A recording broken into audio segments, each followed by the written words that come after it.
Hello friends, income tax के cases की series में आज जो केस हम डिस्कस करेंगे वो सेक्शन 43B को लेकर के है। सेक्शन 43B कुछ ऐसी डिडक्शंस के बारे में बात करता है जो एसएससी को एक्रूअल बेसिस पर अलाउ नहीं होती और जो एक्चुअल पेमेंट के बेसिस पर ही एसएससी को अलाउ होती हैं। सेक्शन 43B के अंदर काफी सारे ऐसे आइटम्स हैं। प्रेजेंट केस के अंदर एसएससी की ने इलेक्ट्रिसिटी ड्यूटी स्टेट गवर्नमेंट को पे करनी थी, जो कि एसएससी ने एक्चुअल पेमेंट नहीं की, लेकिन एसएससी ने कुछ अमाउंट स्टेट गवर्नमेंट से लेना था, जिस अमाउंट से एसएससी ने अपनी इलेक्ट्रिसिटी ड्यूटी पेबल को एडजस्ट कर दिया। तो प्रेजेंट केस के अंदर सुप्रीम कोर्ट के सामने एक बहुत ही लिमिटेड इशू ये था कि यदि एसएससी ने कोई इलेक्ट्रिसिटी ड्यूटी स्टेट गवर्नमेंट को पे करनी है और वो अमाउंट एसएससी स्टेट गवर्नमेंट से कोई रिसीवेबल अमाउंट से एडजस्ट कर देता है, तो क्या सेक्शन 43B के अंदर जो एसएससी को बेनिफिट मिलना चाहिए इलेक्ट्रिसिटी ड्यूटी पे करने पर वो मिलेगा या नहीं मिलेगा। यही इशू प्रेजेंट केस में Gujarat Urja Vikram Nigam limited versus commissioner of income tax के केस में सामने आया। यह केस हालांकि 2012 में डिसाइड हुआ था, लेकिन ये रिसेंटली 465 आईटीआर पेज नंबर 798 पर रिपोर्ट हुआ है। प्रेजेंट केस असेसमेंट ईयर 1991 से रिलेटेड है और प्रेजेंट केस के अंदर एसएससी ने स्टेट गवर्नमेंट को इलेक्ट्रिसिटी ड्यूटी पे करनी थी। At the same time SSC ने स्टेट गवर्नमेंट से कोई पैसा लेना था। दोनों में यह करार हुआ कि ये जो पेमेंट एसएससी ने करनी है इलेक्ट्रिसिटी ड्यूटी पेबल की, ये उस रिसीवेबल से एडजस्ट कर दिया जाएगा।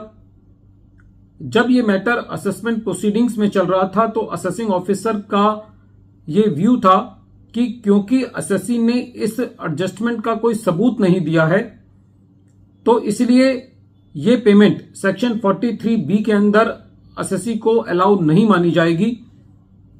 जब ये मैटर ट्रिब्यूनल के पास गया तो ट्रिब्यूनल ने ये कहा कि क्योंकि ये कंस्ट्रक्टिव पेमेंट है तो इसलिए एसएससी को इसका बेनिफिट मिलना चाहिए। लेकिन जब ये मैटर हाई कोर्ट में गया तो हाई कोर्ट ने एक judgment CIT versus Ahmedabad electricity company limited 2003 को आधार मानते हुए, जो कि 262 आईटीआर पेज नंबर 97 पर रिपोर्ट हुआ था और गुजरात हाई कोर्ट ने डिसाइड किया था, उसको रिलाय करते हुए जो आईटीएटी ने एसएससी की अपील को अलाउ किया था उसको रिवर्स कर दिया। जब ये मैटर एसएससी सुप्रीम कोर्ट लेकर के गया तो सुप्रीम कोर्ट का सबसे पहले ये मानना था कि प्रेजेंट केस में इस चीज में कोई दो राय नहीं है कि एसएससी को सेक्शन 43B का बेनिफिट मिलना चाहिए। लेकिन साथ ही साथ सुप्रीम कोर्ट ने यह कहा कि प्रेजेंट केस में क्योंकि एसएससी ने कोई ऐसा एविडेंस रिकॉर्ड पे नहीं पेश किया है जिससे यह पता चले कि ये अमाउंट रिसीवेबल से एडजस्ट हुआ है, तो सुप्रीम कोर्ट ने इस मैटर में दिशा निर्देश ये दिए कि एसएससी को 4 हफ्तों के अंदर असेसिंग ऑफिसर के पास एक चार्टर्ड अकाउंटेंट का सर्टिफिकेट देना है जिससे यह पता चले कि ये अमाउंट रिसीवेबल से एडजस्ट किया गया है, electricity duty payable amount receivable से एडजस्ट की गई है।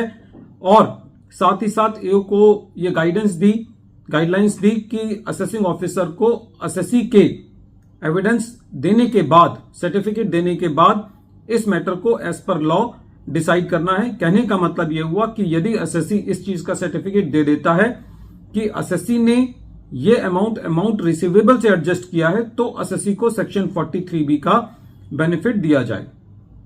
इस केस से एक चीज और ये निकल के सामने आती है कि कई बार किस तरीके से एक अकाउंटिंग एंट्रीज की वजह से एसएससी को एक लॉन्ग ड्रॉन लिटिगेशन में जाना पड़ सकता है। यदि प्रेजेंट केस में सिंपली ये बात रही होती कि एसएससी को जो अमाउंट रिसीव होना है वो पहले एसएससी ने रिसीव कर लिया होता और फिर एसएससी ने वो इलेक्ट्रिसिटी ड्यूटी पे कर दी होती, तो शायद एसएससी को इस मैटर को इतने दूर तक लिटिगेशन में नहीं लेके जाना पड़ता। लेकिन बहरहाल ट्रिब्यूनल के रिलीफ देने के बाद भी हाई कोर्ट ने उसको रिवर्स कर दिया था, जिसको सुप्रीम कोर्ट ने एसएससी के फेवर में किया।